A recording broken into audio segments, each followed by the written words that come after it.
माधव कुंज बिहारी गोपीजन वल्लभ गिरिवरधारी।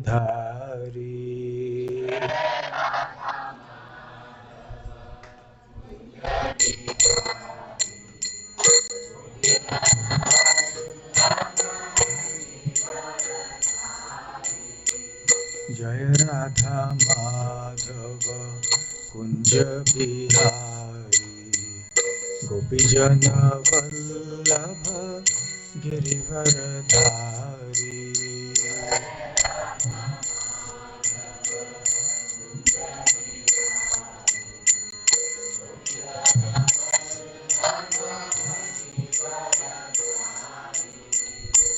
यशोदानंदन व्रज जन रंजन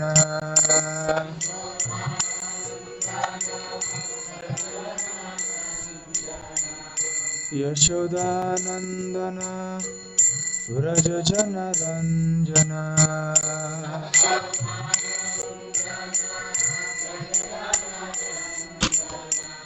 यमुना तीरावनचारी।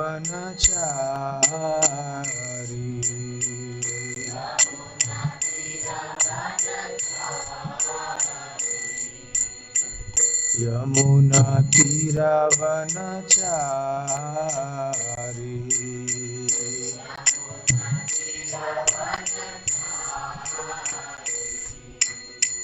जय राधा माधव कुंज बिहारी गोपीजन वल्लभ गिरिवरधारी।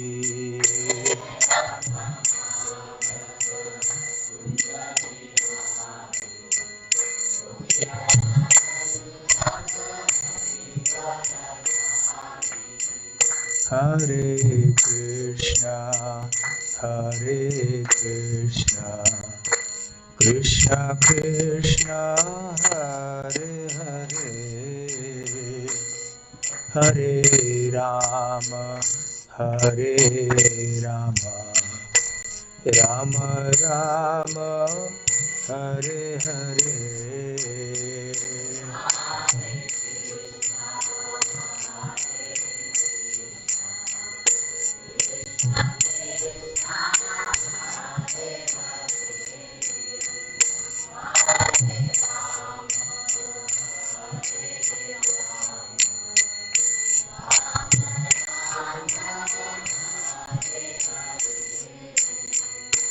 हरे Krishna Krishna Krishna Hare Hare Hare Ram Ram Ram Hare Hare.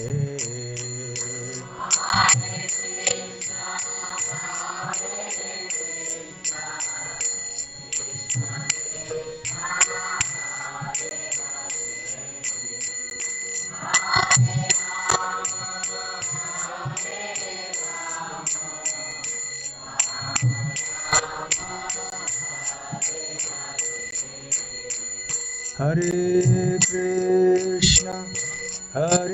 Krishna Krishna Krishna Hare Hare Hare Ram Ram Ram Hare Hare.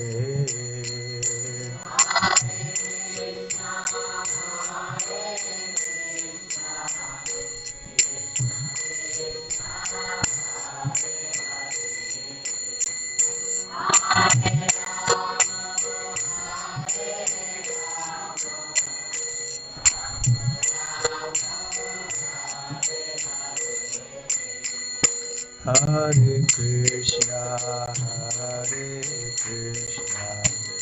Krishna Krishna, Hare Hare, Hare Rama,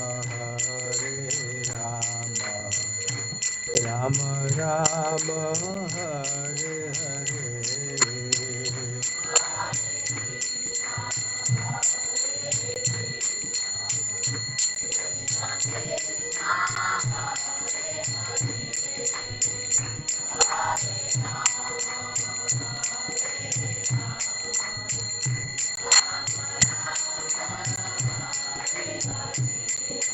जय राधा गोकुलानंद राधा गोकुलानंद राधे।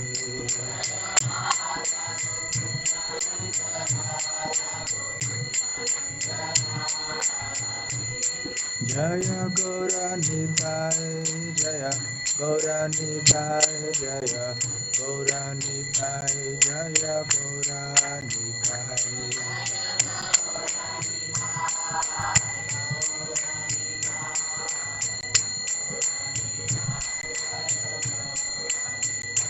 जय जगन्नाथ जय जगन्नाथ जय बलदेव जय सुभद्रा।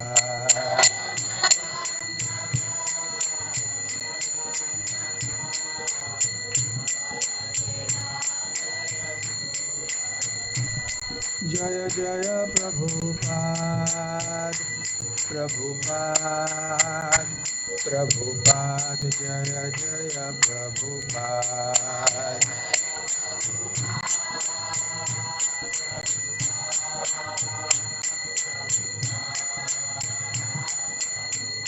निताय गौर हरि बोल हरि बोल हरि बोल निताय गौर हरि बोल।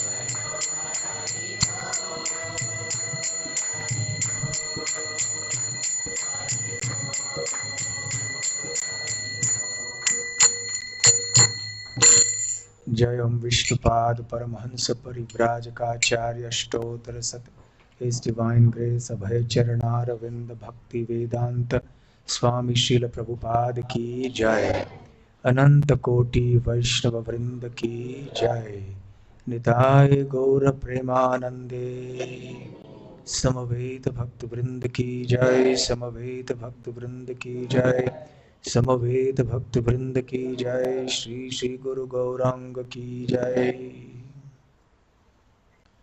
ओम नमो भगवते वासुदेवाय ओम नमो भगवते वासुदेवाय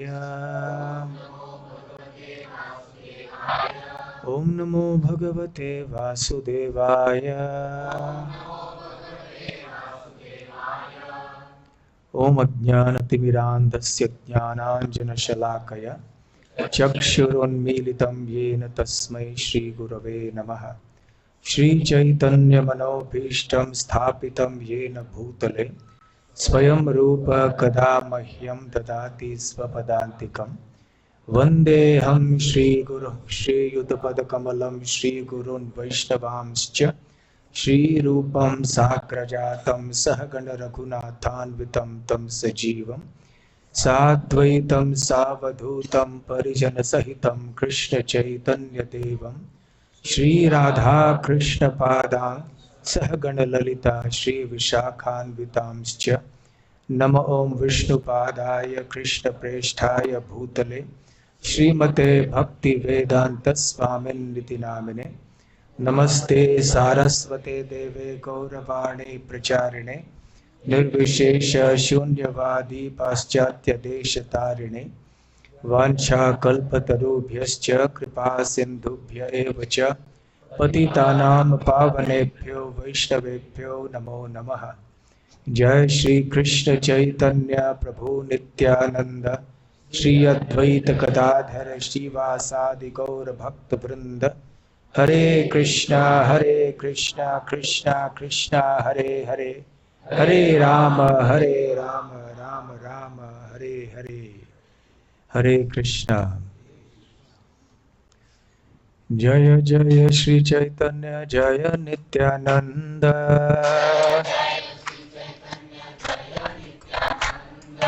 जय अद्वैत चंद्र जय गौर भक्त वृंद।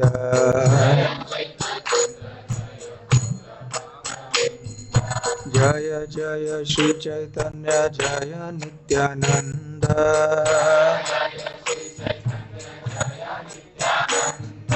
जय अद्वैत चंद्र जय गौर भक्त वृंद।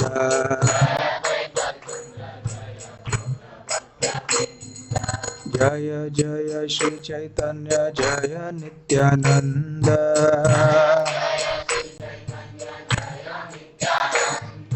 जय अद्वैत चंद्र जय गौर भक्त वृंद।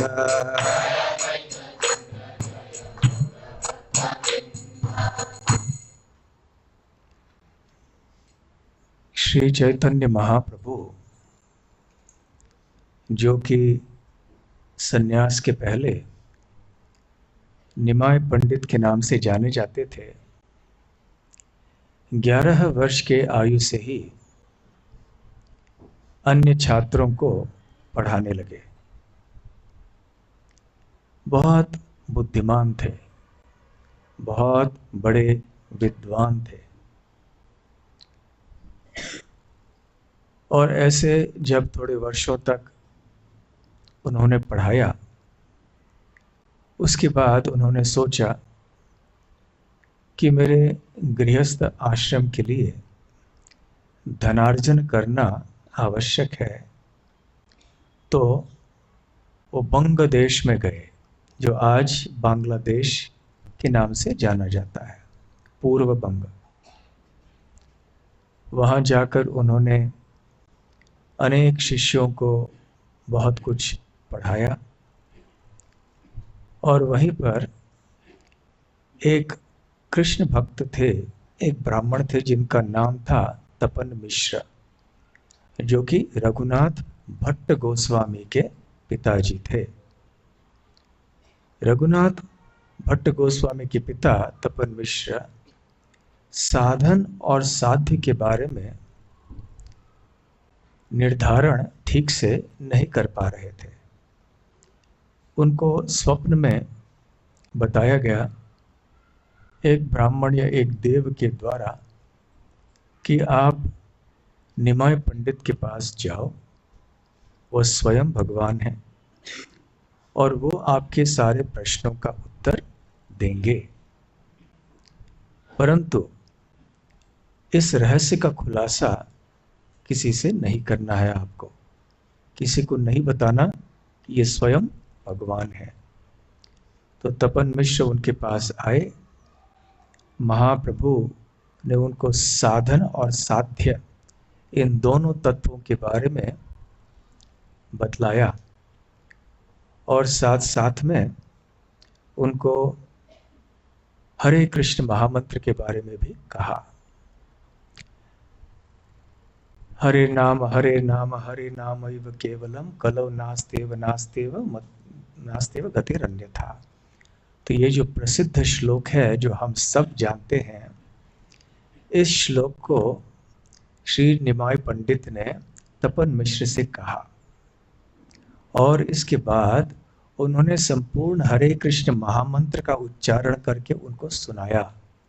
हरे कृष्ण कृष्ण कृष्ण हरे हरे, हरे राम राम राम हरे हरे। अभी आपसे एक प्रश्न पूछूंगा। चैतन्य चरितामृत में ऐसे कहाँ पे पूर्ण हरे कृष्ण महामंत्र का उल्लेख किया गया है? ऐसा कौन सा स्थान है चैतन्य चरितामृत में जहाँ पे श्री चैतन्य महाप्रभु संपूर्ण हरे कृष्ण महामंत्र को कहते हैं? कोई बता सकते हैं? बताइए, कहाँ पे उल्लेख है?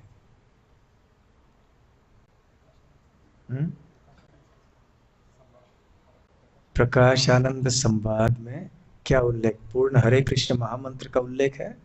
हरे कृष्ण पूरा जो 32 अक्षर 16 शब्दों का महामंत्र, जैसे हम जप कीर्तन करते हैं वैसे ही है। तो कौन से अध्याय में, कौन से लीला में है? उत्तर है कहीं भी नहीं है।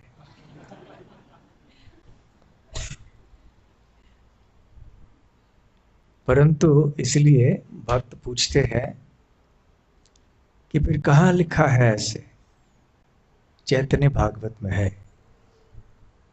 चैतन्य भागवत में पहली बार निमाय पंडित तपन मिश्र से ये हरे नाम श्लोक के बाद फिर ये हरे कृष्ण महामंत्र का उल्लेख करते हैं। साथ साथ में यद्यपि चैतन्य चरितामृत में इसका स्पष्टता से उल्लेख न हुआ हो, नाम संकीर्तन, कृष्ण नाम संकीर्तन, कृष्ण नाम इत्यादि ऐसे अनेक शब्द कहे गए हैं, परंतु परंपरा में आते हुए ये हरे कृष्ण महामंत्र हम सबको मिल रहा है। इसलिए क्योंकि चैतन्य चरितामृत में ये संपूर्ण हरे कृष्ण महामंत्र नहीं है, इसका अर्थ ये नहीं है कि ये प्रामाणिक नहीं है। कौन से शास्त्र में पाया जाता है ये? कली संतरण उपनिषद। तो ये एक प्रामाणिक वैदिक मंत्र है। और महाप्रभु ने या निमाई पंडित ने तपन मिश्र को इस महामंत्र का उल्लेख करने के बाद ये बताया कि ये मंत्र महामंत्र है और इस मंत्र का उल्लेख करने से सारी इच्छाएं पूर्ण हो जाती हैं। जैसे प्रत्येक युग में कोई एक युग धर्म होता है, तो इस युग में केवल हरि नाम लेना चाहिए और विशेष करके हरे कृष्ण महामंत्र का उच्चारण करना चाहिए। तो इसलिए हरे कृष्ण महामंत्र जप में और कीर्तन में करना चाहिए। तो श्रील भक्ति सिद्धांत सरस्वती ठाकुर अपने तात्पर्य में कहते हैं कि जो व्यक्ति सोचता है कि हरे कृष्ण महामंत्र हम कैसे भी कर सकते हैं, वो सही नहीं है। ये बड़े भक्ति भाव से करना चाहिए। यदि कोई केवल मनोरंजन के लिए करे या तो फिर इस उद्देश्य से करे कि इससे मैं कुछ लाभ प्राप्त करूं, तो उसे हरे कृष्ण महामंत्र का लाभ प्राप्त नहीं होगा। तो खैर, अभी निमाई पंडित ने महामंत्र का उपदेश दिया और कहा कि आप निरंतर कृष्ण की सेवा करना और ये हरे कृष्ण महामंत्र का जप करना। और जब आप वाराणसी जाओगे, क्योंकि उस समय महाप्रभु ने आदेश दे ही दिया था उनको। तपन मिश्र ने कहा था मैं आपके साथ नवद्वीप जाऊंगा, तो महाप्रभु ने कहा नहीं, आप वाराणसी जाओ, मैं आप बाद में आके आपसे वहां मिलूंगा। और उस समय महाप्रभु ने कहा कि स्वप्न में जो आपने देखा मेरे बारे में कि मैं कौन हूं वास्तव में, ये किसी से नहीं कहना। 2 बार महाप्रभु ने कहा उनसे, गोपनीय रखना इस बात को।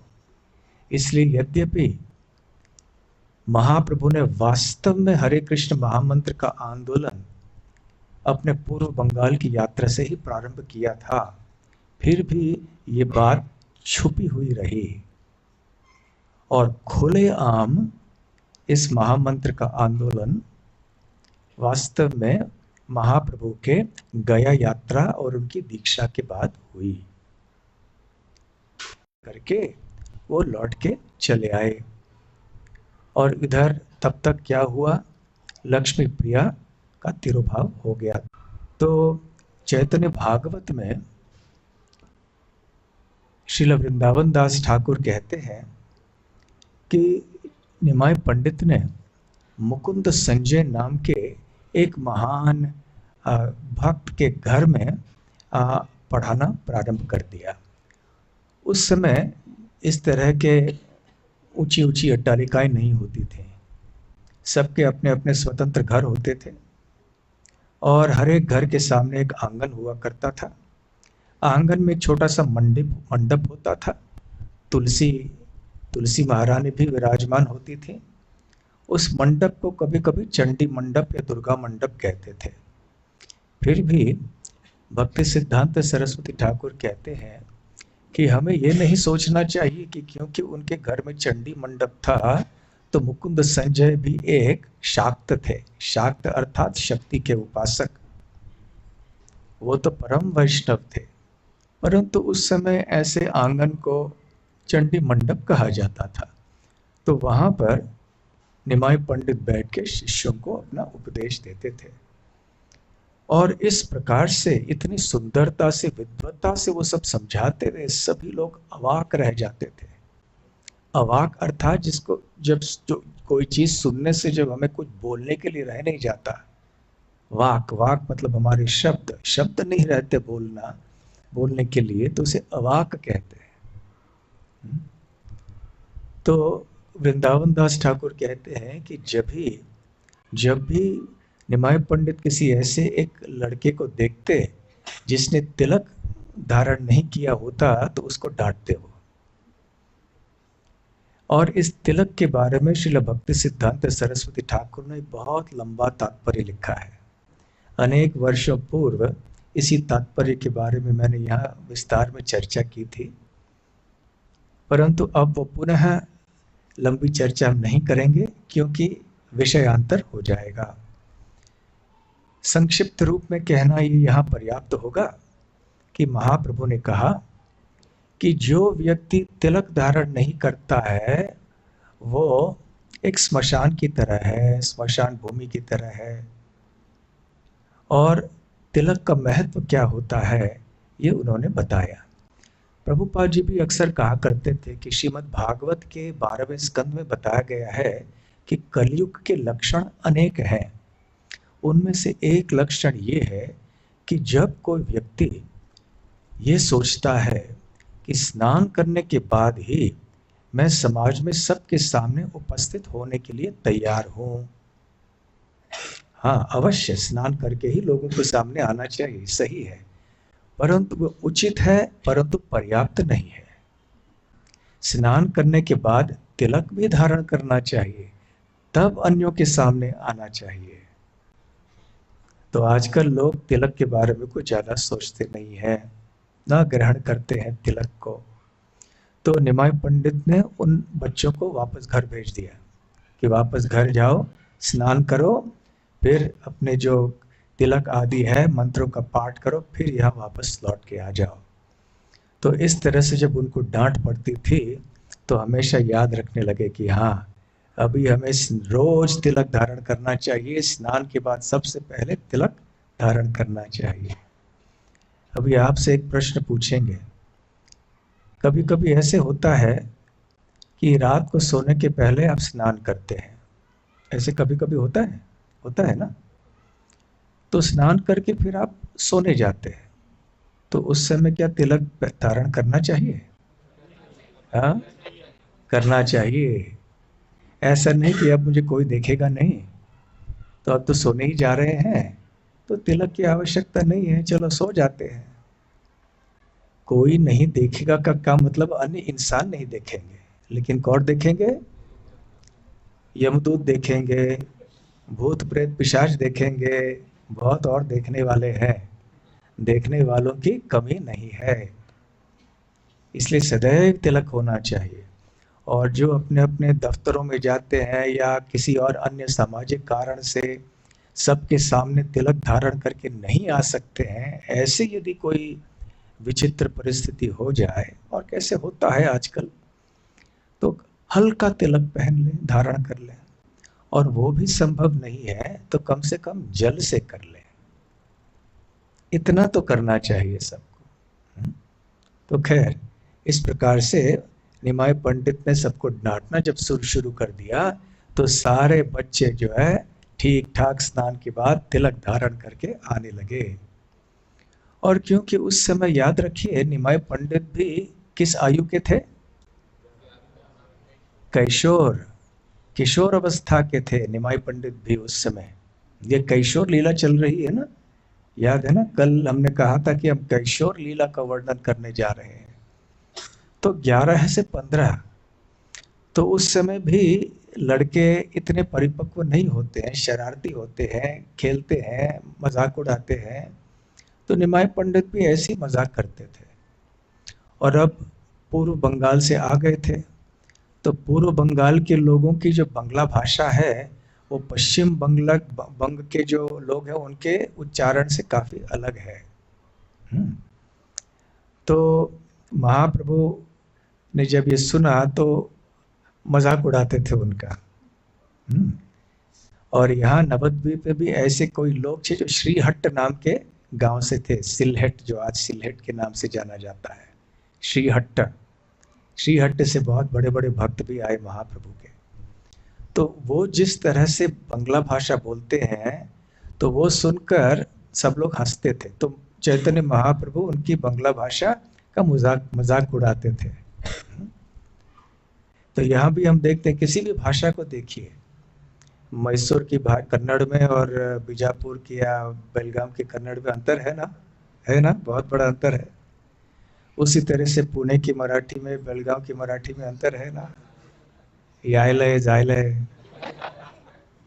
मी येत आहे, यायलय नाही, तो जायलय, जायलय नाही, जात आहे, बरोबर है ना। तो पुणे की मराठी में, बेलगाम की मराठी में या कन्नड़ में, किसी भी भाषा में आप देखिए, ऐसे कहा जाता है कि 10-10, 12-12 मील में भाषा का अंतर होता है, भाषा बदल जाती है। तो उसी तरह से यहाँ जब वो श्रीहट्ट के निवासियों का मजाक उड़ाते थे और भाग जाते थे, तो ये इन लोगों को बहुत गुस्सा आता था। तो ये इनका गुस्सा आके उनको निमाय पंडित का पीछा करते थे, परंतु निमाय पंडित तेजी से भाग के चले जाते थे। और कभी कभी उनसे बोलते थे, अरे निमाय, तुम्हारे माता पिता कहाँ से आए? वो भी श्रीहट्ट के थे वास्तव में, परंतु यहाँ बसे हुए थे। चैतन्य महाप्रभु का जन्म तो नवद्वीप में हुआ था, यद्यपि उनके माता पिता तो श्रीहट्ट के थे, परंतु निमाय पंडित यहीं के थे, यहीं के जन्मे हुए थे। जैसे हम देखते हैं कि हमारे भारतीय लोग जब विदेश में जाते हैं और उनके बच्चों का जन्म वहाँ होता है, ऑस्ट्रेलिया, अमेरिका, इंग्लैंड में, तो उनके बच्चे वहीं की तरह अंग्रेजी बात करते हैं, उसी तरह से। तो उनका जन्म वहाँ हुआ तो उस तरह की भाषा बात करते हैं। तो निमाय पंडित नवद्वीप की बंगला भाषा बात करते थे। तो वो कहते थे कि आपके माता पिता कहाँ के हैं? वो भी श्रीहट्ट के हैं और तुम हमारा मजाक उड़ा रहे हो। कभी कभी उनको पकड़ लेते थे, धोती पकड़ लेते थे, धोती पकड़ के उनको वहाँ जो कोई अधिकारी व्यक्ति होते थे सरकार के, नवाब के, उनके पास ले जाते थे। फिर निमाय पंडित के जो शिष्य हैं, भक्त, जो अन्य मित्र हैं, वो आके किसी न किसी तरह से कुछ समझौता कर देते थे और उनको छुड़वा देते थे। और कभी कभी जो लोगों के घर में तरह तरह के कद्दू और फल होते थे, वो जाके फोड़ के चले जाते थे। इस तरह से ये शिकायत करते, ये शरारत करते थे अपनी कैशोर लीला में। इन सारे लीलाओं का वर्णन चैतन्य भागवत में श्रील वृंदावन दास ठाकुर ने किया है। और आगे चैतन्य चरितामृत में कविराज गोस्वामी बताते हैं कि सची माता बहुत चिंतित थी कि अब मेरे बच्चे की पत्नी लक्ष्मी प्रिया का निधन हो गया, तो अब मेरा बच्चा जो है बहुत कम आयु का है, पुनः विवाह कर लेना चाहिए इसे। तो फिर महाप्रभु तैयार हुए। चैतन्य चरितामृत में केवल इतना ही उल्लेख है, परंतु बहुत विस्तार में चैतन्य भागवत में वृंदावन दास ठाकुर ने वर्णन किया है। तो इतना लंबा वर्णन है, प्राय पूरा अध्याय इसके बारे में है, और बहुत ही बारीकी से कौन से व्यवस्थाएं हुई थी, कैसे सब कुछ सजाया गया था, किसको क्या खिलाया गया था, सब चीजों का वर्णन हुआ। परंतु संक्षेप में इतना ही कहेंगे कि विष्णु प्रिया जो दूसरी पत्नी बनी निमाय पंडित की, वो सनातन मिश्र ऐसे बहुत ही शुद्ध और धर्मपरायण ब्राह्मण की पुत्री थी। वो भी प्रतिदिन जाके गंगा में 3 बार स्नान करती थी और बहुत उनका व्यवहार जो था बहुत विनम्र था और वो शालीन थी। तो जब भी सची माता को देखती थी, चरणों को स्पर्श करती थी और सची माता से मन में सोचती थी कि काश ये लड़की मेरी बहू बन जाए। तो एक बार सची माता ने काशीनाथ पंडित को बुलाया। हर समाज में आजकल भी ऐसे होते हैं, कहीं कहीं ऐसे लोग होते हैं जिनके पास हर एक समाज में लोग, उस समाज के लोग उनके पास जाते हैं, देखो मेरा बेटा है, मेरी बेटी है, कोई अच्छा रिश्ता मिले तो बताओ। हर एक समाज में ऐसे लोग होते हैं। तो ब्राह्मण होते हैं कभी कभी ऐसे। तो काशीनाथ पंडित एक ऐसे व्यक्ति थे। तो सची माता ने कहा कि ऐसे मेरे निमाई के लिए कोई देखो, कोई हो सके तो। लेकिन हाँ, मैं अपने मन की बात बताऊं, सनातन मिश्र से जाके आप पूछिए कि क्या वो अपने अपने पुत्री का विवाह निमाई से करना चाहते हैं क्या। तो काशीनाथ पंडित तुरंत गए, और जब सनातन मिश्र ने ये बात सुनी तो उनके आनंद की सीमा नहीं रही। तो उन्होंने कहा, निश्चित ही मेरा तो अहो सौभाग्य है कि मेरे पुत्री का विवाह निमाय पंडित जैसे एक इतने बड़े विद्वान और अच्छे व्यक्ति से हो। तो उधर खबर फैल गई। अब निमाय पंडित के घर में अब धन तो आ गया था, परंतु उनके जितने भी हितैषी थे वो सब आगे आए कि हम विवाह का खर्च देख लेंगे। तो उनके पड़ोस में एक सज्जन रहते थे जिनका नाम था बुद्धिमंत खान। खान मतलब ये हिंदू ही नाम है, परंतु उस समय ऐसे एक नाम होता था, बुद्धिमंत खान, रामचंद्र खान, ऐसे होता था। तो बुद्धिमंत खान जो है ये एक धनी व्यक्ति थे। तो उन्होंने कहा कि मैं सारा खर्च उठा लूंगा इसका। तो अन्य जो भक्त थे उन्होंने कहा, फिर हमारा क्या होगा, हम भी तो करना चाहते हैं। लेकिन ये सारे भक्त जो हैं, अन्य भक्त इतने धनी नहीं थे।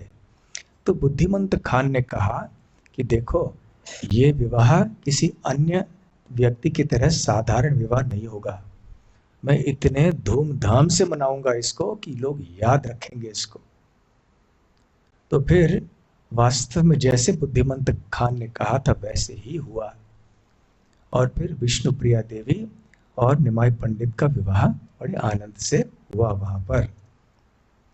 अब आगे चल के कविराज गोस्वामी यहाँ पर बता रहे हैं कि उन्होंने एक दिग्विजयी पंडित का पराजय किया, और अब प्रारंभ होगा एक अद्भुत लीला का, जिसमें निमाई पंडित ने केशव काश्मीरी नाम के एक दिग्विजयी पंडित के अभिमान को या मान को भंग कर दिया।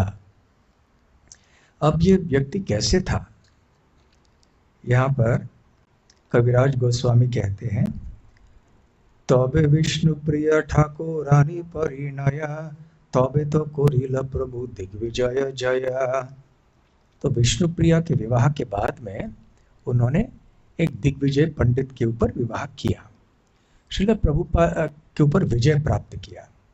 तो प्रभुपाद जी तात्पर्य में कहते हैं कि आधुनिक काल में जिस प्रकार से खेल और क्रीड़ा के क्षेत्र में लोग ऐसे श्रेष्ठ लोग होते हैं, किसी भी क्षेत्र में बड़े बड़े प्रतियोगिताएं आयोजित की जाती हैं और किसी को स्वर्ण पदक मिलता है, किसी को रजत पदक मिलता है, तो ठीक उसी प्रकार से उस काल में ऐसे वाद विवाद की स्पर्धाएं होती थीं, और बड़े बड़े बुद्धिमान विद्वान ब्राह्मण ऐसे प्रतियोगिताओं में आते थे, और एक व्यक्ति, एक विद्वान दूसरे विद्वान को चुनौती देता था कि चलो मेरे सामना करो, हम तर्क करते हैं।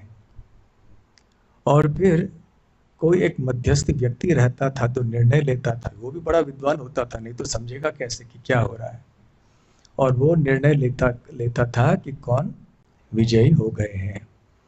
तो ऐसे ये एक दिग्विजयी पंडित था। तो उनका नाम दिग्विजयी पंडित क्यों रखा गया? दिग्विजयी, दिग अर्थात दिशाएं। 8 दिशाओं में घूमकर उन्होंने जितने भी प्रांतों में वो गए, वहां पे जितने भी बड़े बड़े विद्वान थे उन सबको वाद की प्रतियोगिताओं में हरा दिया। इसलिए दिग्विजयी, सारे दिशाओं को जीत लिया उन्होंने, इसलिए उनका नाम रखा हुआ दिग्विजयी पंडित। और वैसे उनका नाम था केशव, केशव पंडित, क्योंकि वो कश्मीर के थे तो उनका नाम केशव काश्मीरी हो गया। आज कश्मीर काफी खबरों में है, आप में से कई लोग सुन रहे हैं, पढ़ रहे हैं। तो उस समय कश्मीर में बहुत सारे शैव और सूर्य उपासक आदि हुआ करते थे। शारदा पीठम आदि आज भी है वहाँ पर। रामानुजाचार्य बोधायन वृत्ति ग्रंथ को प्राप्त करने के लिए पैदल उडुपी से नहीं, और भी दक्षिण से मेलकोटे से वहाँ गए थे, कश्मीर गए थे, और वहाँ पर शारदा पीठ में रह के बोधायन उस ग्रंथ को पढ़ के, और उनके एक शिष्य साथ में थे, उन्होंने एक रात में सारे ग्रंथ को कंठस्थ कर लिया, क्योंकि उन्होंने ग्रंथ की प्रति बनाने की अनुमति नहीं दी, न ही उनको ग्रंथ को साथ में ले जाने की अनुमति दी। तो रामानुज के शिष्य ने कंठस्थ कर दिया पढ़ के एक रात में। इस तरह की बुद्धि हुआ करती थी उस समय। तो खैर उस प्रांत के थे ये केशव पंडित, उनका नाम हुआ केशव काश्मीरी। और प्रभुपाद जी बताते हैं कि बाद में चैतन्य महाप्रभु के से जब उनका पराजय हुआ तो वो वैष्णव बन गए, और फिर वो निम्बार्क संप्रदाय के एक भक्त बन गए, और उन्होंने कौस्तुभ प्रभा ऐसे एक ग्रंथ की रचना की जो कि वेदांत सूत्र के ऊपर निम्बार्क संप्रदाय की एक टीका है, और जिसको पारिजात भाष्य भी कहते हैं। और प्रभुपाद जी कहते हैं कि भक्ति रत्नाकर में ऐसे कहा गया है कि केशव काश्मीरी सरस्वती देवी जो कि विद्या की देवी हैं, उनके एक प्रिय उपासक थे, और इसलिए सरस्वती देवी की कृपा से वो बहुत बड़े पंडित बन गए। उनका सामना कोई नहीं कर पाया। लेकिन बाद में जब वो वैष्णव बने तो फिर उन्होंने इस ऐसे प्रतियोगिताओं में भाग लेना वगैरह बंद कर दिया, और केवल वैष्णव भजन और टीका आदि सब करने लगे, शास्त्रों की टीकाएं लिखने लगे। तो चैतन्य भागवत से हम थोड़ा पढ़ते हैं। इन दोनों ग्रंथों के वर्णनों को मिलाकर हम केशव काश्मीरी का जो पराजय हुआ निमाय पंडित के द्वारा, इसके बारे में हम चर्चा करते हैं आज, और हो सकता है कल सुबह भी। आज तो तक समाप्त नहीं होगा, तो कल सुबह तक ये चर्चा हम जारी रखेंगे। तो हेन काले तथा एक महादिग्विजयी आयल परम अहंकार युक्त होई। तो उस समय नवद्वीप में एक महादिग्विजयी आए, केवल दिग्विजयी नहीं, महादिग्विजयी, और परम अहंकार युक्त। तो उनके अंदर अहंकार कितना था? थोड़ा सा नहीं था, परम अहंकार, बहुत ज्यादा अहंकारी व्यक्ति थे वो। सरस्वती मंत्र कांत उपासक मंत्र जपि सरस्वती गौरी लेख वश। तो सरस्वती मंत्र का वो निरंतर उच्चारण करते थे, और इस प्रकार से उन्होंने सरस्वती देवी को ही अपने वश में कर लिया था। वश में कर लिया किस प्रकार से? उनको प्रसन्न किया था। देवी देवताओं को प्रसन्न करना हो तो उनके मंत्रों का जप करते हैं लोग, अपने अपने इच्छा के अनुसार। जिसकी जैसी इच्छा होती है वो वैसे किसी देवी या देवता की उपासना करते हैं, उनके मंत्रों का उच्चारण करके। और फिर जब अपने वांछित फल को प्राप्त करते हैं तो उनकी श्रद्धा उस देवी या देवता में बढ़ जाता है। तो खैर इसी तरह से कांक्षन्तः कर्मणाम सिद्धिम यजन्त इह देवता क्षिप्रम ही मानुषे लोके सिद्धिर्भवति कर्मजा। तो साधारणतः ऐसे जैसे भगवत गीता में श्री कृष्ण कहते हैं कि लोग ऐसे देवी देवताओं के पास जाते हैं क्योंकि वो जानते हैं कि शीघ्र ही उनकी इच्छाओं की पूर्ति होगी, भौतिक इच्छाओं की पूर्ति। तो इसी विचार से कि मुझे बहुत विद्या मिले, आध्यात्मिकता का नामो निशान नहीं था दिग्विजयी पंडित के मन में। उनकी इच्छा क्या थी कि मैं इतना बड़ा पंडित बन जाऊं कि मेरे सामने कोई भी खड़ा ना हो सके, मैं बहुत प्रसिद्ध हो जाऊं, तो पूजा लाभ प्रतिष्ठा की भावना से वो विद्या चाहते थे। परंतु ये भावना नहीं है सरस्वती देवी का मंत्र का उच्चारण करने के लिए। आज भी अनेक पाठशालों में सरस्वती वंदना करते हैं। कौन सा? या कुंदेंदु तुषार हार वाला है ना, आप सबने शायद बचपन में किया होगा। हम्म? आप में से कितने भक्तों ने अपने बचपन में पाठशाला में ये मंत्र किया था? अनेक भक्तों ने। आजकल नहीं होता है, आजकल ऐसे नहीं हो रहा है कहीं पे। तो बच्चे साधारणतः उनको ऐसे बताया जाता था, क्योंकि कुछ भी सीखने के पहले सरस्वती माता का आशीर्वाद लेना अच्छा है, ताकि हम अच्छी तरह से अपने पढ़ाई को समझ सकें, गणित समझ सकें और भूगोल इतिहास जो है भाषाओं को समझ सकें। तो परंतु दिग्विजयी पंडित के मन में भावना क्या थी कि मैं सरस्वती देवी को प्रसन्न करके इतना बड़ा विद्वान बनूंगा कि मैं सारे विश्व को जीत लूंगा। तो उनके मन में अहंकार था, भोग की वृत्ति थी उनकी। तो इस भावना से जब वो सरस्वती देवी के सामने आए तो हमें क्या समझना चाहिए? इस संदर्भ में श्रील भक्ति सिद्धांत सरस्वती ठाकुर ने बहुत ही विस्तार में और सुंदरता से बतलाया है कि सरस्वती देवी कौन है और किस प्रकार से उनके विविध प्रकार के उपासक उनके साथ संबंध रखते हैं। तो मूल रूप से सरस्वती देवी कौन है? तो वृंदावन दास ठाकुर कहते हैं, विष्णु भक्ति स्वरूपिणी विष्णु वक्ष स्थिता मूर्ति भेदे रमा सरस्वती जगन माता। तो सरस्वती कौन है? विष्णु भक्ति स्वरूपिणी, विष्णु भक्ति की मूर्तिमान स्वरूपिणी है सरस्वती देवी। अर्थात सरस्वती देवी को साधारण देवी देवता की तरह नहीं है।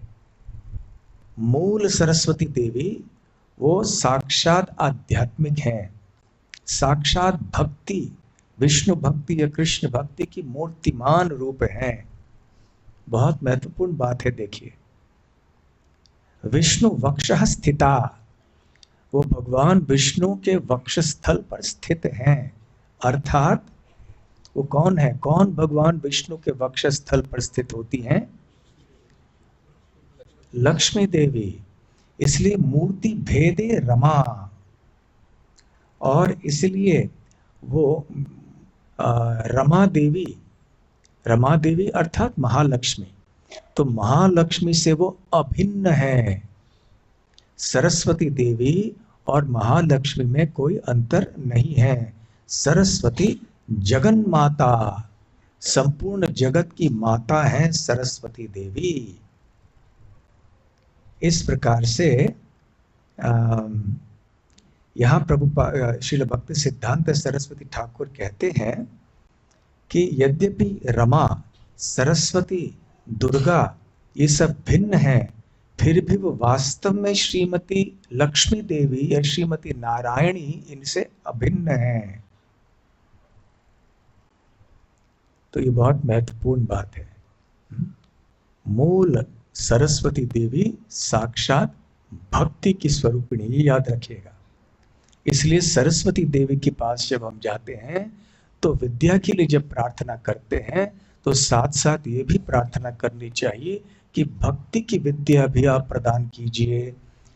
जैसे जब बच्चे बड़े होते हैं तो उनको भाषाएं सिखाए, अक्षर आदि, अक्षराभ्यास आदि किया जाता है। उनको पता होना चाहिए ना, अ आ इ ई आदि क्या है, 2 गुना 2, 3 गुना 3 क्या है, ये सब पता होना चाहिए। परंतु क्यों पता होना चाहिए? ताकि आगे चल के वो इस संसार में जी सकें और जीते जीते भगवान कृष्ण की भक्ति अच्छी तरह से कर पाएं। वो भगवत गीता, श्रीमद् भागवत आदि को पढ़ सकें, समझ सकें इत्यादि। तो आगे वृंदावन दास ठाकुर कहते हैं, भाग्यवशे ब्राह्मणेर प्रत्यक्ष होइला त्रिभुवन दिग्विजयी गौरी वर दिला। भाग्यवशे ब्राह्मण प्रत्यक्ष होइला, ब्राह्मणेर प्रत्यक्ष होइला। तो उस ब्राह्मण केशव काश्मीरी का भाग्य था कि प्रत्यक्ष रूप से सरस्वती देवी उनके सामने प्रकट हुई। त्रिभुवन दिग्विजय कोरी वर दिला, और ऐसे वरदान दिया। क्या वरदान दिया केशव काश्मीरी को? त्रिभुवन दिग्विजय हो। लोग भगवान के पास या किसी देवी देवता के पास जाते ना, कोई वरदान से मुझे धनम देहि रूपम देहि, तो ये जो क्या होना चाहते थे? दिग्विजयी पंडित देहि। अब मुझे चाहिए, मैं बनना है, मुझे देहि नहीं, मुझे बनना है। तो उस समय सरस्वती देवी ने यह वरदान दे दिया। अब श्रील भक्ति सिद्धांत सरस्वती ठाकुर कहते हैं कि कौन से सरस्वती देवी ने इस प्रकार का वरदान दिया? क्या मूल सरस्वती देवी ने दिया, जो कि विष्णु भक्तु स्वरूपिणी है, विष्णु वक्षा स्थिता है, मूर्ति अभेदे रमा है, सरस्वती जगन माता है, वो सरस्वती ने क्या ये वरदान दिया? कहते नहीं, क्योंकि जो शुद्ध मूल सरस्वती देवी है उनको ऐसे भौतिक चीजों से क्या लेना देना है। यदि कोई उनके पास जाके भक्ति की विद्या की याचना करे तो वो प्रसन्न होकर देंगी अवश्य। परंतु जब केशव काश्मीरी की तरह कोई जाकर उनके पास ऐसे को याचना करे, त्रिभुवन दिग्विजयी मुझे बनाइए, तो फिर जो मूल विष्णु भक्ति स्वरूपिणी सरस्वती हैं वो कहती हैं नहीं, फिर उनकी छाया शक्ति है, उनकी छाया रूप है। तो सरस्वती देवी की छाया रूप जो है वो ऐसे भौतिकतावादी व्यक्तियों को वरदान प्रदान करती हैं, मूल सरस्वती देवी नहीं करती हैं। तो श्रील भक्ति सिद्धांत सरस्वती ठाकुर कहते हैं कि श्रीमती सरस्वती देवी जो कि मूर्तिमान आध्यात्मिक ज्ञान है, वो अपनी सही पहचान ऐसे लोगों से छुपा के रखते हैं जो कि घमंडी हैं, मूर्ख हैं, भौतिक भोग से आसक्त हैं और जिनका अहंकार बहुत ज्यादा है और केवल अपने बारे में ही सोचते रहते हैं, अपने आप को कर्ता मानते हैं। तो ऐसे लोगों के सामने सरस्वती देवी अपना वास्तविक स्वरूप प्रकट नहीं करती हैं। तो ऐसे लोगों के सामने छाया सरस्वती आती है। आपको याद होगा कि थोड़े हफ्तों पहले हम एक लीला की बात कर रहे थे जिसमें श्री चैतन्य महाप्रभु एक ब्राह्मण के घर में थे जो राम भक्त थे, और वो बहुत उदास थे कि रावण सीता देवी का अपहरण करके ले गया था। और चैतन्य महाप्रभु ने कूर्म पुराण के एक श्लोक से उनको प्रमाण दिखलाया। क्या प्रमाण दिखलाया? कि वास्तव में जिस सीता देवी का स्पर्श रावण ने किया वो मूल सीता देवी नहीं थी। मूल सीता देवी तो अग्नि देवी के पास गए, अग्नि देवी ने उनकी रक्षा की वहां पर, और अग्नि देवी ने एक मिथ्या सीता जिसको माया सीता कहते हैं उनको प्रकट किया। तो जिस सीता देवी का अपहरण रावण ने किया वो माया सीता थी, क्योंकि रावण जैसा जो दुष्ट व्यक्ति है जिसका आध्यात्मिक क्षेत्र से कोई संबंध नहीं है, उसका कोई अधिकार नहीं है आध्यात्मिक क्षेत्र में प्रवेश करने के लिए। और ये तो बहुत दूर की बात है कि मूर्तिमान लक्ष्मी देवी सीता देवी का वो स्पर्श कर सके, ऐसे संभव है ही नहीं। तो ठीक उसी प्रकार से क्योंकि सीता देवी, लक्ष्मी देवी, सरस्वती देवी सब एक ही तत्व हैं, शक्ति तत्व हैं श्री कृष्ण के, और इन सब के मूल है श्रीमती राधा रानी। अंततः जितने भी गोपियां हैं, शक्तियां हैं, वो सब श्रीमती राधा रानी से प्रत्यक्ष या अप्रत्यक्ष रूप से उत्पन्न होती हैं। तो इस प्रकार से जो सरस्वती देवी दिग्विजय पंडित के सामने आई वो छाया सरस्वती थी, तो दूसरे शब्दों में जो मूल सरस्वती देवी हैं उन्होंने अपना स्वरूप ढक दिया और उन्होंने देखा कि ये तो व्यक्ति बड़ा भौतिकतावादी व्यक्ति है, तो उसको जी जैसे चाहिए वैसे मैं बर्ताव करूंगी। तो इसलिए ऐसे हुआ। हम्म, तो इस प्रकार से आ, भक्ति सिद्धांत सरस्वती ठाकुर कहते हैं कि शुद्धा सरस्वती अर्थात जो मूल सरस्वती देवी है विष्णु भक्ति स्वरूपिणी, वो क्या करती हैं कि जो व्यक्ति उनके वास्तविक उपासक हैं और उन जो कृष्ण के भक्त नहीं हैं, वो उनको भ्रम में डाल देते हैं और उनको भ्रमित करते हैं। कैसे? उनको भौतिक ज्ञान देके, भौतिक विद्वत्ता प्रदान करके, और इतना मोहित करते हैं उनको कि कोई भी उनको कृष्ण भक्ति का ज्ञान दे भी दें, भले वो लोग तथाकथित इतने बड़े पंडित होते हैं, फिर भी इन सीधे सीधे बातों को समझ नहीं सकते हैं। भगवत गीता में भगवान श्री कृष्ण बताते हैं कि 4 प्रकार के लोग कभी भी उनके शरण में नहीं आते हैं। कौन सा है वो श्लोक? नमाम दुष्कृतिनो मूढ़ा प्रपद्यन्ते नराधमा मायया पहरिता ज्ञान आसुरम भावम आश्रिता। तो ये 4 प्रकार के लोगों में से एक है मायया पहरिता ज्ञाना, जिनका ज्ञान का अपहरण हो चुका है माया के द्वारा। तो ठीक उसी प्रकार से दिग्विजय पंडित का ज्ञान भी शुद्धा सरस्वती, मूल सरस्वती देवी ने अपहरण कर लिया।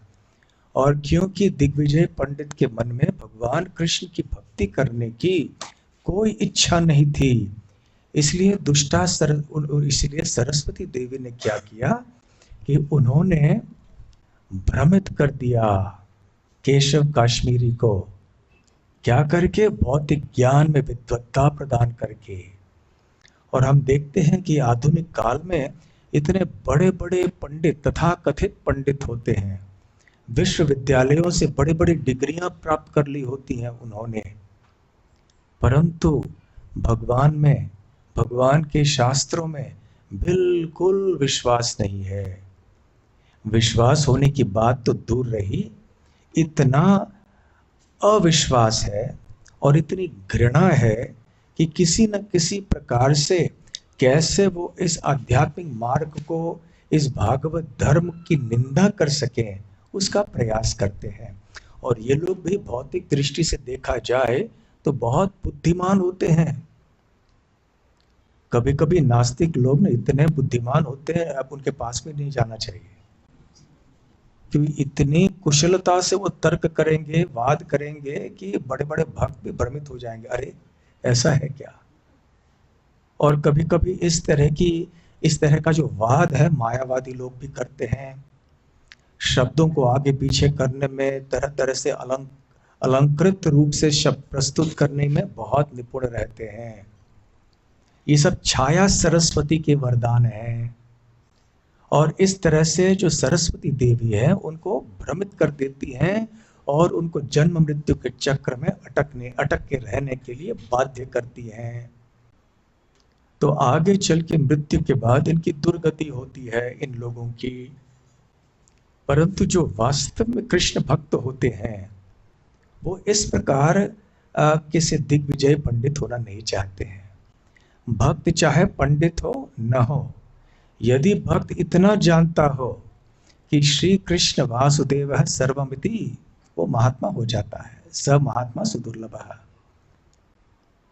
और श्रद्धा पूर्वक वो श्री कृष्ण की सेवा करने लगता है, हरे कृष्ण महामंत्र का जप कीर्तन आदि करता है, और उसका जीवन का उद्देश्य कृष्ण प्रेम ये बना लेता है, तो सबसे बड़ा पंडित है वो व्यक्ति, भले उस स्कूल में दूसरी तीसरी कक्षा से आगे न पढ़ा हुआ हो। इसकी तुलना में, इसके विरोध में दूसरा कोई व्यक्ति बहुत शिक्षित हो परंतु भगवान के बारे में कोई श्रद्धा नहीं हो, वो वास्तव में अनपढ़ है। विद्या का अर्थ है जो आगे चल के हमें सच्चा आनंद प्रदान करे। जो हमें दुख से सदैव मुक्त कर ले, हमें ऐसे स्थान में स्थित कर ले जहां पे कभी भी हमें दुख नहीं प्राप्त हो भविष्य में। तो ऐसी विद्या एक ही है, भक्ति की विद्या। भक्ति की विद्या छोड़कर अन्य जितने भी प्रकार की विद्याएं हैं वो सब जड़ विद्या है। तो जड़ विद्या हमें उतनी ही पढ़नी चाहिए जितना कि हमारे भक्ति की विद्या के लिए अनुकूल है। इस संसार में जीने के लिए थोड़ी बहुत विद्या तो जड़ विद्या भी होनी चाहिए, नहीं तो कैसे रह सकते हैं हम। तो खैर महत्वपूर्ण बात यह है कि सरस्वती देवी ने इस प्रकार से अपने ही उपासक को भ्रम में डाल दिया। और देवी देवता भी कभी कभी ऐसे करते हैं अपने उपासकों के साथ। तो फिर वृंदावन दास ठाकुर कहते हैं, जार दृष्टिपात मात्र होय विष्णु भक्ति, दिग्विजयी वरवा ताहा न कौन शक्ति। जार दृष्टिपत मात्रे, जिनके दृष्टिपात मात्र से, जिनकी दृष्टि अपने ऊपर पड़ने से होय विष्णु भक्ति, जो सरस्वती देवी विष्णु भक्ति स्वरूपिणी, उनकी दृष्टि मात्र हमारे ऊपर पड़े तो हम भक्त बन सकते हैं। तो ऐसी उनकी शक्ति है। तो ऐसे सरस्वती देवी के लिए किसी को दिग्विजय पंडित बनने का वरदान देना, ये कौन सी कठिनाई की बात है। तो ये बिल्कुल कोई आश्चर्य की बात नहीं है। तो इसलिए सरस्वती देवी को ऐसे भौतिक विद्या का वरदान देना बहुत ही आसान है, और सरस्वती देवी की दृष्टि से ये बहुत तुच्छ है।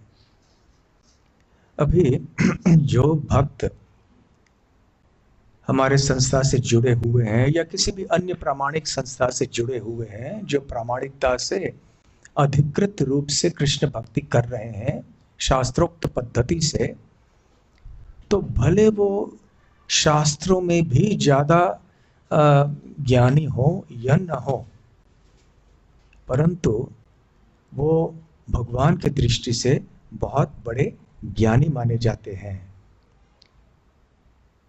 और ये तुच्छ नहीं है। यदि कोई भक्त को ज्यादा श्लोक नहीं बोल पाए या ज्यादा शास्त्रों के आधार पे तर्क न कर पाए, कोई बात नहीं, परंतु उस भक्त के हृदय में श्रद्धा है, श्रद्धा पूर्वक वो व्यक्ति क्या भगवान की सेवा कर रहे हैं। यदि उत्तर हाँ है तो फिर वो बड़े बड़े पंडितों से श्रेष्ठ है। और दूसरी ओर जो बड़े बड़े संस्कृत के भी पंडित हों या अन्य भौतिक विषयों के पंडित हों, उनका ज्ञान तुच्छ माना जाता है। और ये किसका मत है? सरस्वती देवी का मत है। तो जब ऐसा एक वरदान दिग्विजयी पंडित को मिल गया तो क्या परिणाम हुआ? पाई सरस्वती साक्षात वरदान, संसार जिनिया विप्र मूले स्थाने स्थान। पाई सरस्वती रस साक्षाते वरदान, साक्षात जब उनके सामने प्रकट होकर सरस्वती देवी ने उनको वरदान दिया तो क्या हुआ? संसार जिनिया, संसार को जीतकर विप्र बुले स्थान स्थान। तो जहां भी वो जाते थे उस स्थान के बड़े बड़े पंडितों को वो हरा देते थे। ये सरस्वती देवी के वरदान का फल हुआ उनके लिए। और किस तरह की विद्वत्ता प्राप्त हुई उनको? सर्वशास्त्र जिह्वाय ऐसे निरंतर, हेम नहीं जगते ये दिव्य का उत्तर। सर्वशास्त्र जिह्वाय ऐसे निरंतर, सारे शास्त्र उनके जीभ पे निवास करते थे। अर्थात पट पट पट पट, जो कोई भी शास्त्र का नाम लीजिए कंठस्थ थे उनको। हजारों लाखों श्लोक उनके कंठ, उनके जीभ पे उपस्थित थे। जब वह अमृत धारा, गंगा धारा की तरह फट फट फट फट फट फट बोल सकते थे। इस तरह का, इस तरह की विद्वत्ता उनके अंदर थी। हेनो नाही जगते जे दिबे का उत्तर। और ऐसे कोई ऐसा व्यक्ति नहीं निकला जो उनके सामने उत्तर दे सके, कुछ उनका सामना कर सके। जारा कक्षा मात्र नहीं बुझे कोनो जने, दिग्विजयी होए बुले सर्वस्थाने स्थाने। जो बड़े बड़े विद्वान थे वो उनके प्रश्नों को भी समझ नहीं सकते थे, तो उनको सामना करने की तो बात दूर रही। और फिर क्या हुआ? फिर दिग्विजय पंडित ने सोचा, अरे मैं तो सब जगह भारतवर्ष में घूम चुका हूं और हर स्थान के पंडित को मैंने हरा दिया है, लेकिन मैंने सुना है कि बंग देश, बंगाल में नवद्वीप नाम का स्थान है जहां पे बड़े बड़े पंडित निवास करते हैं। तो मेरा नाम दिग्विजय पंडित साकार करने के लिए मुझे वहां जाना चाहिए। जब नवद्वीप के बड़े बड़े भट्टाचार्यों को और मिश्रों को और उपाध्यायों को आदि मैं हराऊंगा, तब जाकर मेरा नाम सार्थक होगा कि मैं दिग्विजयी पंडित हूं। तो मुझे वहां जाना चाहिए। और जब वहां पर आने की खबर मिली तो कैसे आए वो? घोड़ों के ऊपर, हाथियों के ऊपर, हाथी के ऊपर बैठ के आए, साथ में बहुत सारे घोड़े और उसके कितने सारे अनुयायी, बैंड बाजा बज रहा था। दिग्विजय पंडित पधार रहे हैं। कौन है पंडित बड़े बड़े नवद्वीप के सामने, आइए आइए।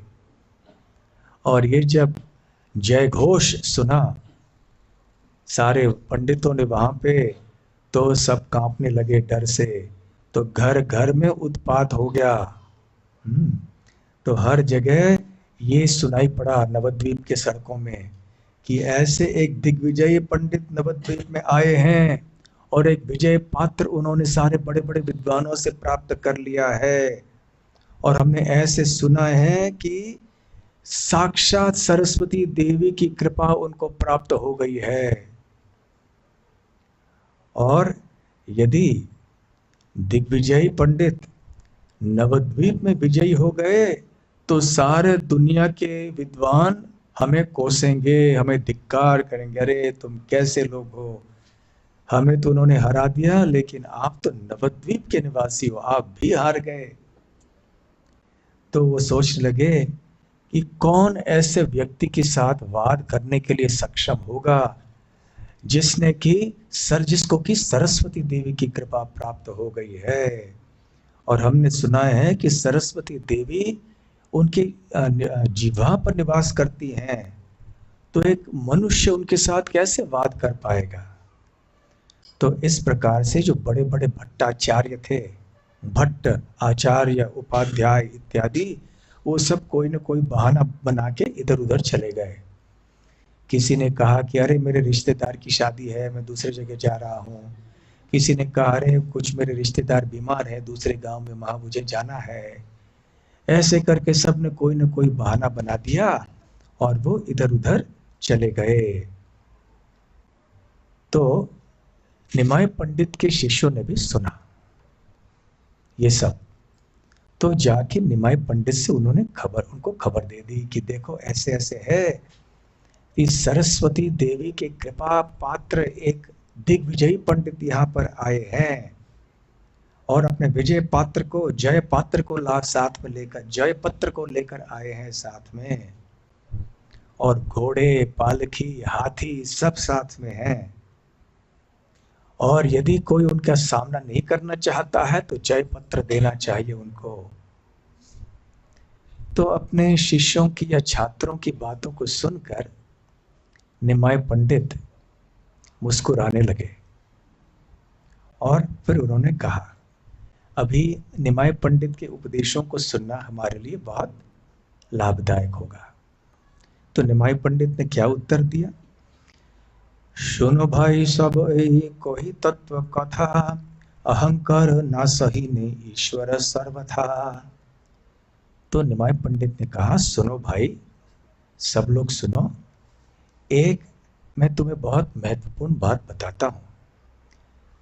अहंकार न सहे न ईश्वर सर्वथा। भगवान कभी भी अहंकार को सहन नहीं करते हैं। जे जे गुण मत्त होई करे अहंकार, अवश्य ईश्वरता करे न संहार। जय जय गुणे मत्त है करे अहंकार। जब किसी को अहंकार होता है ना, तो क्यों होता है? क्योंकि उसके अंदर ऐसे कोई गुण होते हैं, कभी कभी नहीं भी होते हैं, लेकिन वो व्यक्ति सोचता है कि मेरे अंदर है ऐसे। तो जब किसी के अंदर कोई गुण होते हैं और अन्यों से अधिक मात्रा में वो गुण विद्यमान होते हैं उस व्यक्ति के अंदर, तो उसको थोड़ा अहंकार हो जाता है। जैसे किसी को विद्या बहुत ज्यादा है, बहुत ज्यादा ज्ञान है, तो सोचने लगता है मैं अन्यों से श्रेष्ठ हूँ, मुझे कितनी ज्यादा मेरे अंदर विद्या है। तो कोई बहुत ज्यादा बलवान है तो सोचता है कि मैं सबसे बलवान हूँ, तो उसके बल का अहंकार हो जाता है। किसी को धन का अहंकार, किसी को सौंदर्य का अहंकार, किसी को बुद्धि का अहंकार। तो ऐसे गुण होते हैं जिसके कारण व्यक्ति के हृदय में अहंकार की भावना उत्पन्न होती है। तो निमाय पंडित कहते हैं, तो भगवान क्या करते हैं, उस अहंकार को निकाल देते हैं। उस गुण में, उस गुण को ही, गुण के ऊपर ही आक्रमण करते हैं। उस गुण को ध्यान में रखते हुए उसके अहंकार को चूर कर देते हैं। और अभी आप ये श्लोक मेरे पीछे पीछे बोलिए, ठीक है? ये प्रतिवर्ष प्राय मैं इस श्लोक को बोलता हूं। फलवंत वृक्ष आर गुणवंत जन, नम्रता से ताहार स्वभाव अनुक्षण। फलवंत वृक्ष आर गुणवंत जन, नम्रता से ताहार स्वभाव अनुक्षण। फलवंत वृक्ष आर गुणवंत जन, नम्रता से ताहार स्वभाव अनुक्षण। फलवंत वृक्ष, जिस वृक्ष में बहुत सारे फल हैं, और गुणवंत जन, जिस व्यक्ति में बहुत सारे अच्छे गुण हैं। अब दोनों की तुलना की गई है। किन दो चीजों में तुलना की गई है? फलवंत वृक्ष, ऐसे वृक्ष जिसमें बहुत सारे फल हैं, और दूसरा एक ऐसे व्यक्ति जिसमें बहुत सारे अच्छे गुण हैं। आगे क्या? नम्रता से ताहारा स्वभाव अनुक्षणा। तो उन दोनों का स्वभाव क्या है? नम्रता। क्यों नम्रता? कैसे?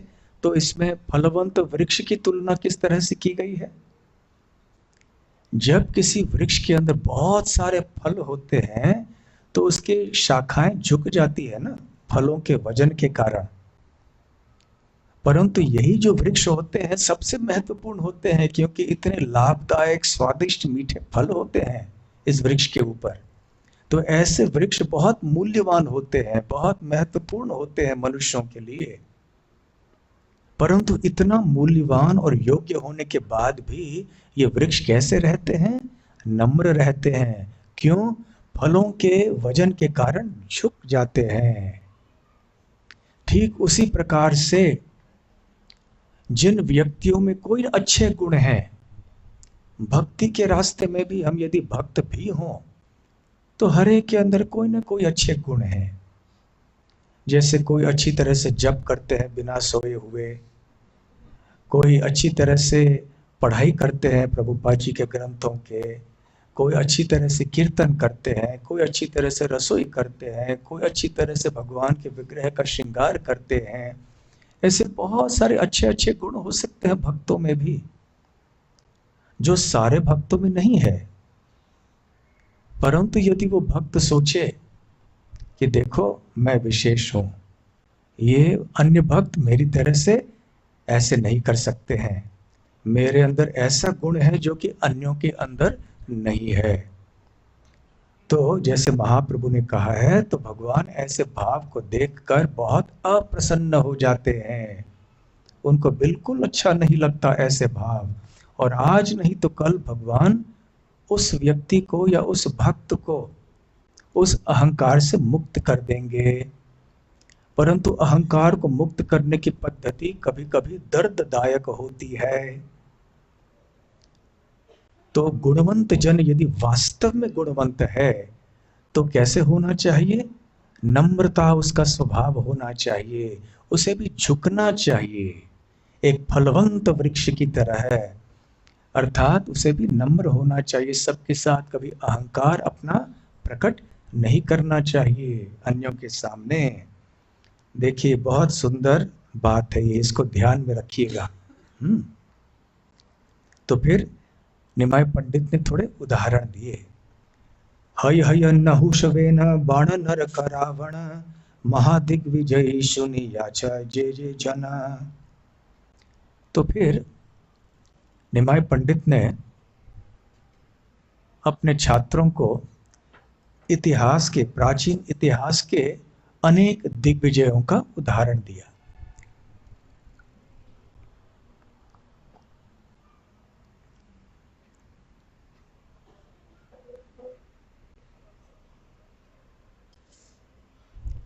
कौन से ये दिग्विजय थे? हय हय, नहुष, वेण, बाण, नरक, रावण। अभी यहां किन लोगों की चर्चा चल रही है? अभी केशव काश्मीरी कौन थे? ब्राह्मण थे। और जितने भी पंडित जिनके साथ उन्होंने वाद किया या जिनके साथ करना चाहते थे, वो सब कौन थे? ब्राह्मण थे।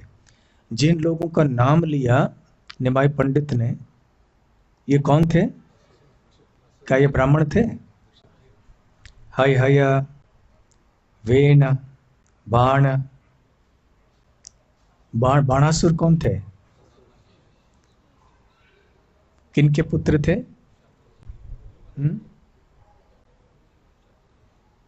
किसी को ने कृष्ण बुक नहीं पढ़ा है? बाणासुर वो नरकासुर हो गए। बाणासुर किनके पुत्र थे?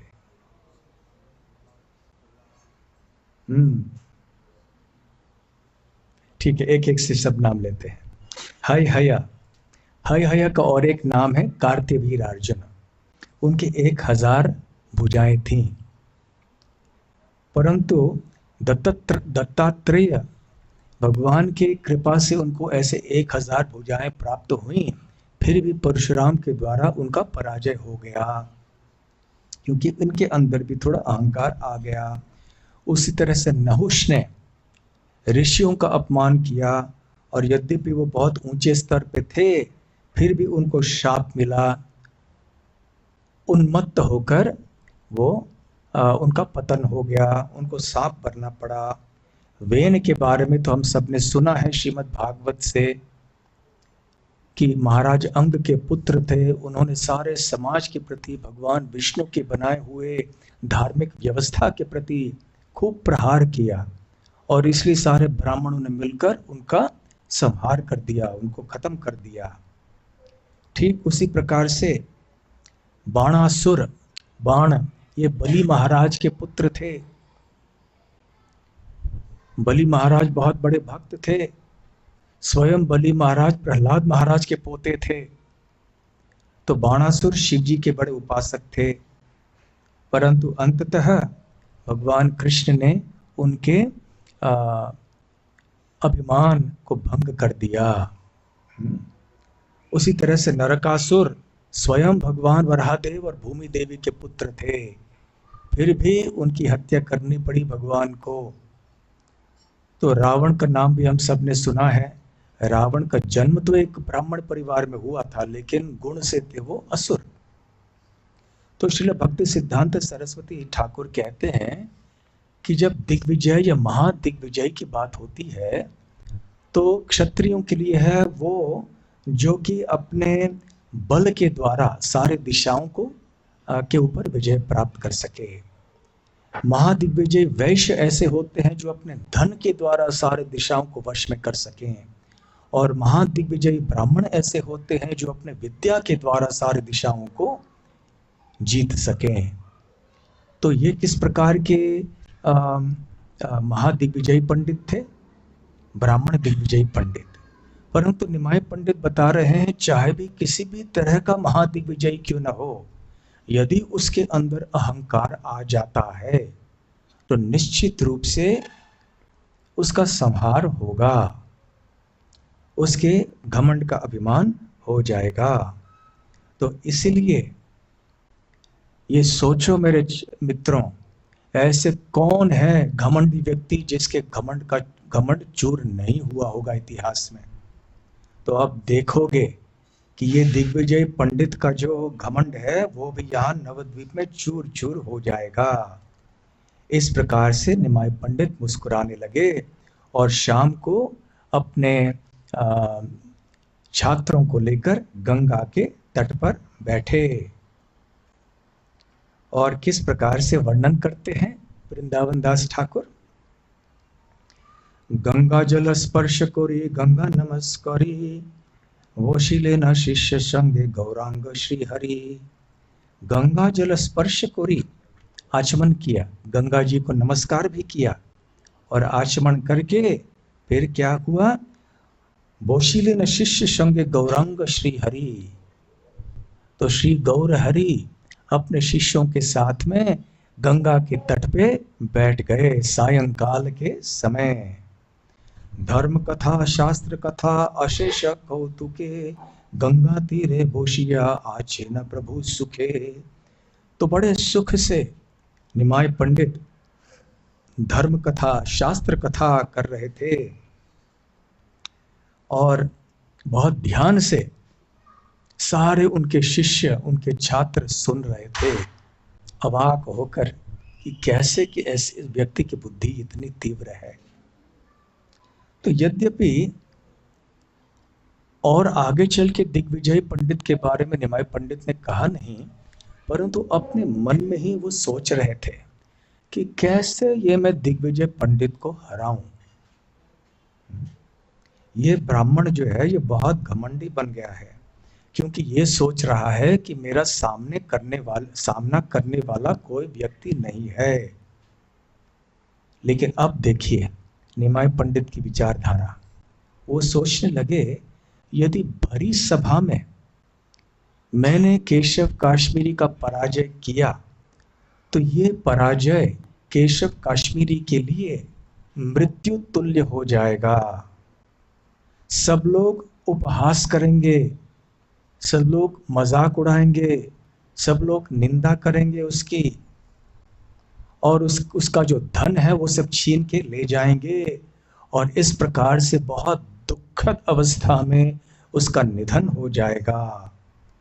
तो इसलिए दुख न पाइबे विप्र गर्व होबे क्षय, विरल से कोरिबान दिग्विजय लाया जाया।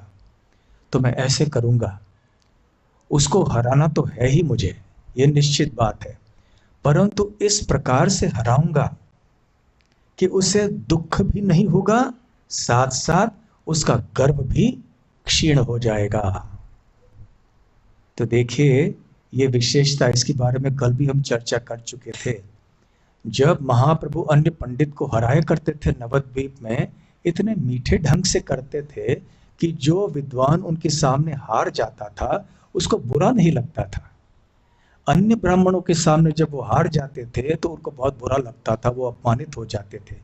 परंतु निमाय पंडित इतने सुंदर ढंग से और मीठे ढंग से बात करके उनको हरा देते थे और उनको अपमानित नहीं करते थे कि वो सब लोग खुश होकर वापस जाते थे, और उनको वो आश्चर्यचकित हो जाते थे कि इस लड़के में इतनी बुद्धि और इतना ज्ञान कैसे आया। तो निमाय पंडित सोच रहे थे कि ठीक है हराऊंगा तो सही, परंतु इस तरह से हराऊंगा कि गर्व को नष्ट करने के साथ साथ उसको दुख में नहीं दूंगा। तो जब निमाई पंडित गंगा के तट पर बैठे बैठे ऐसे सोच रहे थे, तो फिर रात्रि का समय आ गया, सूर्योदय हो गया। और वृंदावन दास ठाकुर निमाई पंडित के सुंदर स्वरूप का वर्णन करते हैं। परम निर्मल निशा पूर्ण चंद्रवती, किब शोभा होइया आछेन भागीरथी, शिष्य संगे गंगा तीरे आछेन ईश्वर, अनंत ब्रह्मांडे रूप सर्व मनोहर। परम निर्मल निशा, निशा अर्थात रात्रि, परम निर्मल अर्थात कोई बादल नहीं थे, कुछ नहीं, तूफान नहीं, कुछ नहीं, रात्रि बिल्कुल निर्मल थी और पूर्णिमा थी, पूर्णिमा की रात्रि, पूर्ण चंद्रवती। किबा शोभा होय आछिन भागीरथी, तो भागीरथी गंगा उस पूर्णिमा के चांद के किरणों में गंगा का जल बहुत ही रमणीय मनोरम लग रहे थे। तो शिष्य संगे गंगा तीरे आछिन ईश्वर, अब अपने शिष्यों के संग में निमाई पंडित गंगा के तट पे बैठे थे। अनंत ब्रह्मांडे रूप सर्व मनोहर, उनका रूप कैसे लग रहा था? मनोहर, सबका मन, सारे ब्रह्मांड का मन हरण करने जितना सुंदर श्री निमाई पंडित का रूप था। आखिर वो कौन थे? कोई साधारण मनुष्य तो थे नहीं, साक्षात भगवान है ना। इसलिए श्री कृष्ण जो सर्व आकर्षक हैं, अवतारी हैं, तो निमाई पंडित चैतन्य महाप्रभु भी तो अवतारी ही हैं। मुक्ताजिनी हास्य युक्त श्री चंद्र वदन अनुक्षण, निरंतर दिव्य दृष्टि दुई श्री नयन। हास्य युक्त श्री चंद्र वदन अनुक्षण, तो उनका मुखारविंद अलंकृत था, सुशोभित था। किस चीज से? हास्य, एक सुंदर मुस्कान से। निरंतर दिव्य दृष्टि दुई श्री नयन, और उनके सुंदर आंखों से वो कृपा दृष्टि सबको दे रहे थे।